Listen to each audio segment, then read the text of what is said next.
नमस्कार दोस्तों, स्वागत है आपका हमारे YouTube चैनल पर, जहां हम विज्ञान को बनाते हैं आसान और रोचक। आज हम जानेंगे कोशिका का इतिहास, यानी हिस्ट्री ऑफ सेल। आखिर यह छोटी सी चीज जिसने पूरे जीवन संभला है, इसकी खोज कैसे हुई? चलिए शुरू करें। 1665 की बात है। एक अंग्रेज वैज्ञानिक थे रॉबर्ट हुक। उन्होंने एक साधारण माइक्रोस्कोप से कॉर्क बोलते हैं पेड़ की छाल को, उसकी स्लाइड देखे। उन्होंने उसमें छोटे छोटे डब्बे जैसे स्ट्रक्चर देखे, जिन्होंने उस डब्बे का नाम दिया सेल, क्योंकि ये उन्हें किसी मिनिस्ट्री से छोटे कमरे जैसे लगे। लेकिन ये वो कोशिकाएं मृत थी। पहली बार जीवित कोशिका देखने वेन 1674 में उन्होंने खुद का माइक्रोस्कोप बनाया और पानी में तैरते हुए सूक्ष्म जीवों को देखा। उन्होंने उसे कहा एनिमलक्यूल। धीरे धीरे विज्ञान आगे बढ़ा। सन 1838 में एक जर्मन बोटनिस्ट मैथियास स्लाइडन ने कहा सभी पौधे कोशिकाओं से बने होते हैं। फिर 1839 में जर्मन जूलॉजिस्ट थियोडोर स्वान ने कहा सभी जानवर भी कोशिकाओं से बने होते हैं।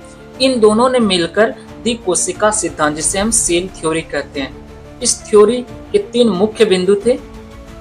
सभी जीव कोशिकाओं के बने होते हैं। कोशिका जीवन की सबसे छोटी इकाई है। हर कोशिका पहले से मौजूद कोशिकाओं से उत्पन्न होती है। यह जो तीसरा बिंदु है 1855 में रुडोल्फ विर्चो ने द्वारा दिया गया था। जैसे जैसे तकनीक आगे बढ़ी, माइक्रोस्कोप भी बेहतर होते गए। अब वैज्ञानिकों ने कोशिकाओं के अंदर के अंगों को देखना शुरू किया, जैसे न्यूक्लियस, माइटोकॉन्ड्रिया, क्लोरोप्लास्ट। फिर सन 1930 में साथ आया इलेक्ट्रॉन माइक्रोस्कोप। अब कोशिका के अंदर की बहुत ही सूक्ष्म संरचनाएं जैसे राइबोसोम, एंडोप्लाज्मिक रेटिकुलम और सेल मेम्ब्रेन भी देखे जा सके। फिर आया सन 1953, जब वॉटसन और क्रिक ने डीएनए के डबल हेलिक्स स्ट्रक्चर की खोज की।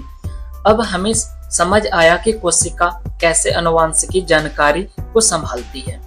आज हम कोशिकाओं को सिर्फ देखते नहीं, बल्कि उनके अंदर के जीन्स पढ़ते हैं और बायोटेक्नोलॉजी का प्रयोग करते हैं और स्टेम सेल से नए अंग विकसित करने की कोशिश कर रहे हैं।